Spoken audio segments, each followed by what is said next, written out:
Out on the highway, everything sounded the same. The wind, the gravel, the endless hum of diesel engines cutting through the desert heat. It was a world built from motion, and the people who lived in it had long forgotten how to stop. Then came the dog. No one knew where he came from. Maybe from another town, maybe from nowhere. All they knew was that one morning, when the truck stopped for fuel in a forgotten corner of the outback, a reddish dog climbed onto the back of a trailer and refused to get off. Looks like you picked up a passenger. The driver laughed. "Guess he's coming along," he said.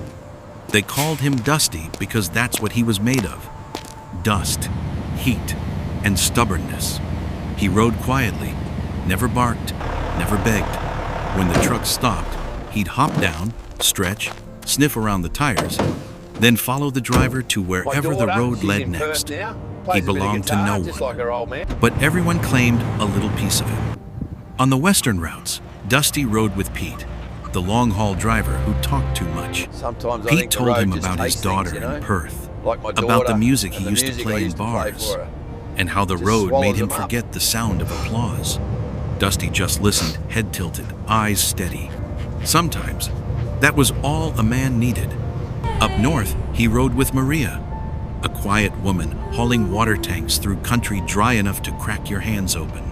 She'd whistle through the dust storms, and Dusty would stick his head out the window, fur rippling like fire. When she stopped at night, she'd share her sandwich, and he'd curl up beside the tire, guarding her sleep. Everywhere he went, he left something behind.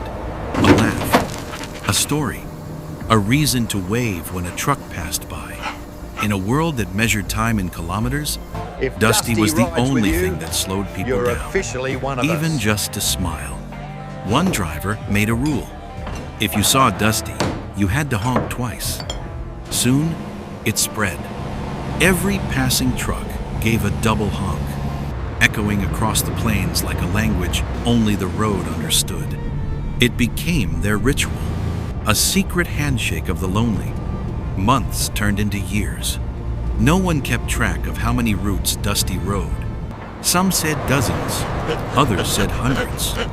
They'd see him in one town, then another 500 miles away, always clean somehow, always looking like he belonged.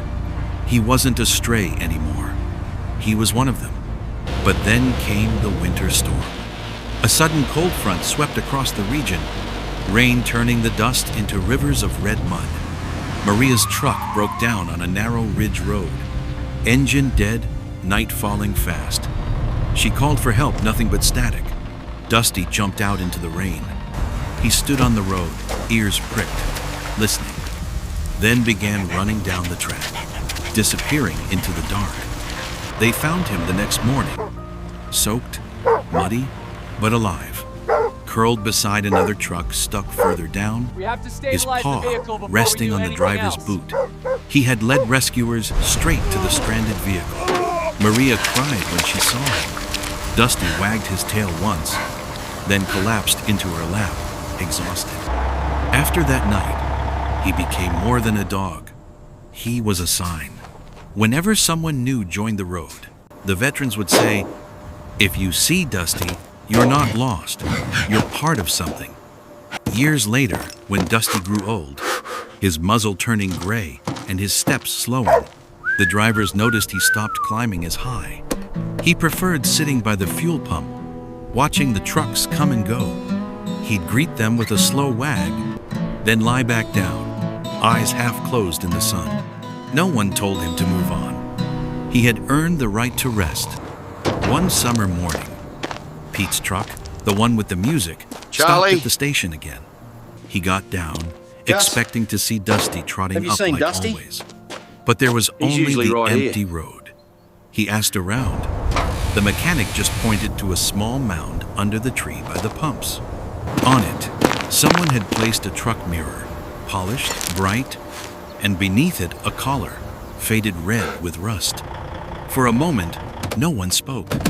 Then Pete climbed into his cab, started the engine, and honked twice. From far away, another truck answered, then another, and another. The echoes rolled through the valley.